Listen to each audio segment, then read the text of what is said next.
But I do think that God was nudging me to talk because it kept coming up in other places and with other people. And then in the process of writing my message, God really did reveal to me that this message is for me as well as it is for you guys. So I'm just praying that God's going to use the words that I speak to meet each of us, me included, wherever we are. So before I share, I'd like to pray.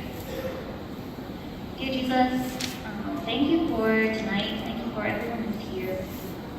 Lord, I've struggled with feeling worthy to give this message, so I just pray that you would be here with me, be here with all of us, and just bless the words that I speak. In your name, amen. So my message, if you couldn't guess, is about worthiness and God's calling for each of us.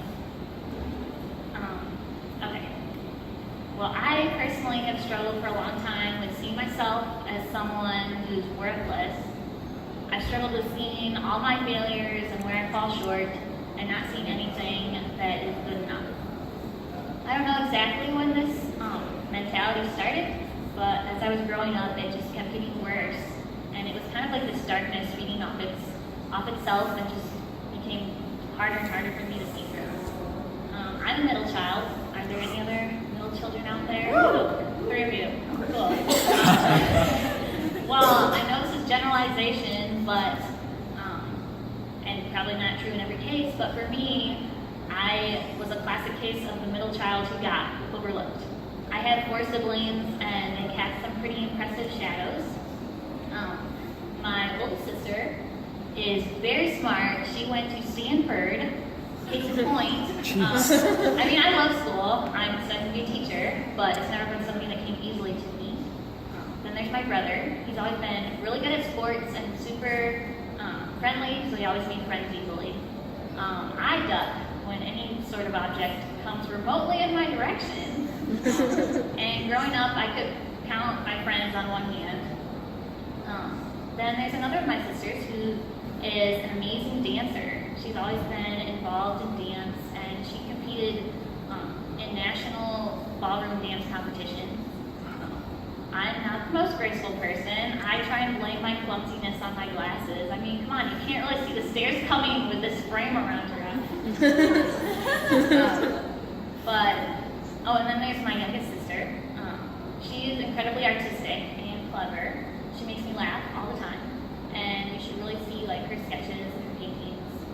I'd say my stick figures are pretty decent, but I'm always like, why didn't I think to say that clever comeback like 2 hours later? So, and I'm not trying to bash myself, but these are the perceptions that I've always had of myself, and I don't know that that's what other people see in me, but this is always how I've seen myself. Okay, so I love all my siblings, my brother and my sisters, really because they're amazing people. I think though that in the light of their strengths, my own perception of my lack of strengths made me see myself as unimportant. So I didn't really try to get noticed. It seems kind of self-centered and jealous now to think about a lack of attention affecting me that way, but as to an insecure kid, I just really wanted to be good at something. I felt really inadequate and inconsequential in my family. Something that I learned from psych class is that the middle child will sometimes rebel. I did not. My version of rebelling was to read Harry Potter without my mom knowing. So I didn't act out to get any attention. I kind of receded and I pulled into myself because I didn't want the world to know all the ways that I wasn't good enough. So I really didn't do too much of anything. I really focused on music and went to church, orchestra, but that was pretty much it. I didn't do anything socially. It was a pretty lonely life. And when you're stuck in your head all the time and listening to lies about worthlessness, things can get pretty dark. But at that time, I turned to the one thing that offered me some sort of way to express myself, and that was my violin. I saw this as the only thing that I could do, and I really poured myself into it. It's kind of agonizing to look back at the hours and hours that I would spend practicing and trying to be better. It's actually kind of twisted how quickly something as beautiful as my violin could turn into my own personal prison. I was stuck in like this endless cycle of trying to be perfect, and something that I quickly realized is that there's always room for improvement in music. There's always someone on YouTube, there's always someone in orchestra who can play it better than I could, but I was obsessed with trying to be perfect.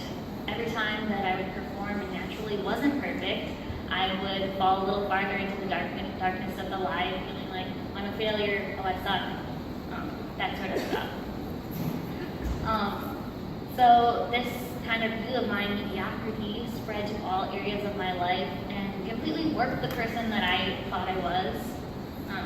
I didn't think that I was worth anything, and it got to the point where I kind of felt like it was a waste of someone else's time when they would talk to me.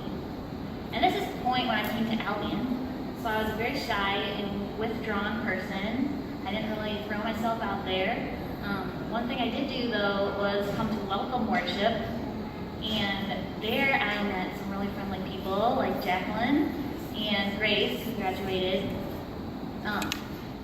It was because of that that I got involved with InterVarsity and chapel, but it really took a lot of coaxing from people in these groups to get me to come to things.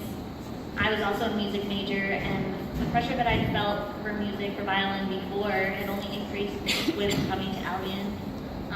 I felt anxiety over my lessons and performances because I knew that I wasn't good enough. I was sure that I wasn't good enough. And so each week was this cycle of being anxious about my lesson, then being disappointed, being discouraged, then frantically practicing more, and then more anxiety. So it was just this cycle that never ended. And near the end of that first semester, I had a conversation with Grace, and she said, I told her how I was feeling, and I remember this because she was pretty much the only person I told at this point. And I remember what she told me. She said, Emily, these things you're feeling, they're not from God. And she told me that He doesn't see me as a failure, and that these lies were separating me from Him. So it was after this conversation and some prayer on my part, I realized that I needed to take a step towards God, and to do that, it would mean taking a step away from these lies. But that's easier said than done.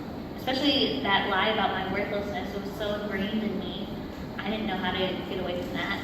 I realized one area, though, that was especially feeding that lie, and that was my pursuit of music. I don't think there's anything wrong with music, and I definitely believe that God has blessed me with my ability to play.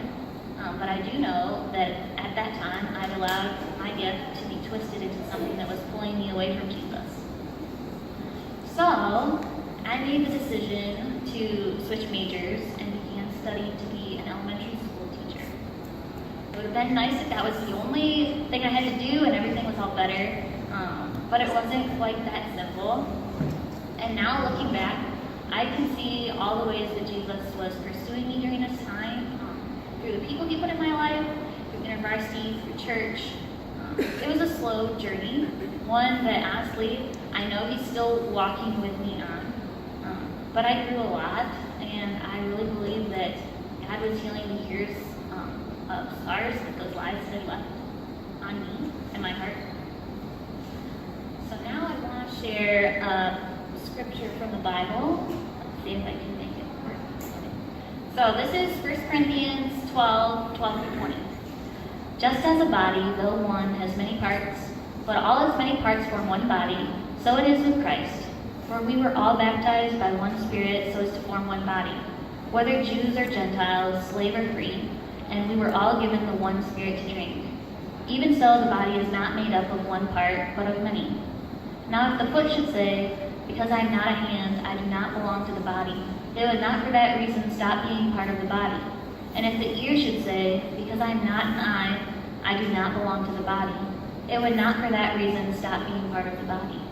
If the whole body were an eye, where would the sense of hearing be? If the whole body were an ear, where would the sense of smell be? But in fact, God has placed the parts in the body, every one of them, just as He wanted them to be. If they were all one part, where would the body be? As it is, there are many parts, but one body. So guys, we live in this society, in this world, where it's really natural to compare ourselves to each other. In fact, I think a lot of what we do is centered on these comparisons. If you think just about Albion, about college, it's a place where we get judged on our worthiness every day. Just to get in, you have to prove that you're outstanding from others by taking a standardized test. And a lot of times that depends more on how comfortable you are as a test taker rather than your actual knowledge. Once you're in, you get graded on every assignment. Sometimes it's even on a curve, which directly compares you to other people. Also, participation is graded, and that favors some personality types over others. Also, for sports, we're ranked into different levels if you even make the cut. Also, for auditions, based on like a few minutes of playing a piece, you're ordered into a set seat assignment, no matter how much you practice. For jobs, it depends on how shiny your resume is. So there's like all these ways that our lives just revolve around how we measure up to those around us. Only the best get chosen, and everybody else gets to eat their dust. So I think it's kind of natural that we internalize this kind of mentality of comparing ourselves. But it's an exhausting way to live. It's full of disappointment, discouragement, and it's based on a worldly value system. When we continually are looking at ourselves in comparison with others, of course we're going to see people who have different skills and strengths than we do. But I want to encourage you guys that I don't think God sees those differences as markers of our worth. Like the passage here in Corinthians says, God made each of us a part of his body with our own unique role to play. So for example, if I'm an eyelid, and let's say Bobby over here is a toe, it would be really discouraging for me if I kept wondering why I couldn't do what Bobby the toe could do. So when we continually focus on the ways that others are stronger in certain areas than we are, we miss the ways that God has purposefully gifted each and every one of us.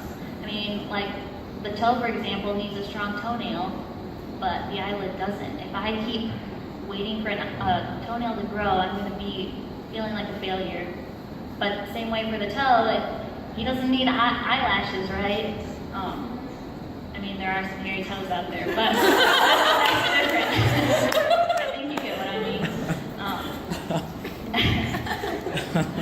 So what I'm saying is God isn't just looking for the Christians with the highest GPA or even the Christian who's brought the most other people to know him. I don't think he looks at us and says, well, I think Bobby over here is more qualified to do my work because he went to youth group every week growing up, he led a Bible study in college, he prays every day, all day. No, I think he looks at each of us and he wants to use us just as the beautiful creations that we are. He calls me to follow him, and I think just like me, he calls all of you to follow him too. So, of course, since we're all unique and we're all different, following him may look different in each of our lives, but ultimately the call is the same, to follow him.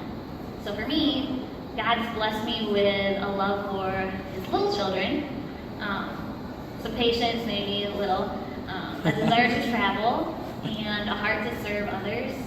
So in January of next year, I'm going on a mission trip for 7 months basically across the world. So it's called The Bold Adventure, and I'm really excited, but I'm also really scared because in looking at myself and then other people around me, I know that I'm not the most qualified person to be a missionary, but I think God is calling me despite my weaknesses. So even in the areas that I feel weak, he is glorified. So I want to share one more verse. Yeah. So this is 2 Corinthians 12, 9 to 10. But he said to me, my grace is sufficient for you, for my power is made perfect in weakness. Therefore I will boast all the more gladly about my weaknesses, so that Christ's power may rest on me. That is why, for Christ's sake, I delight in weaknesses, in insults, in hardships, in persecutions, in difficulties. For when I am weak, then I am strong. So I think it's really reassuring to know that our Savior is so strong and powerful that even in our weaknesses, he's glorified through us.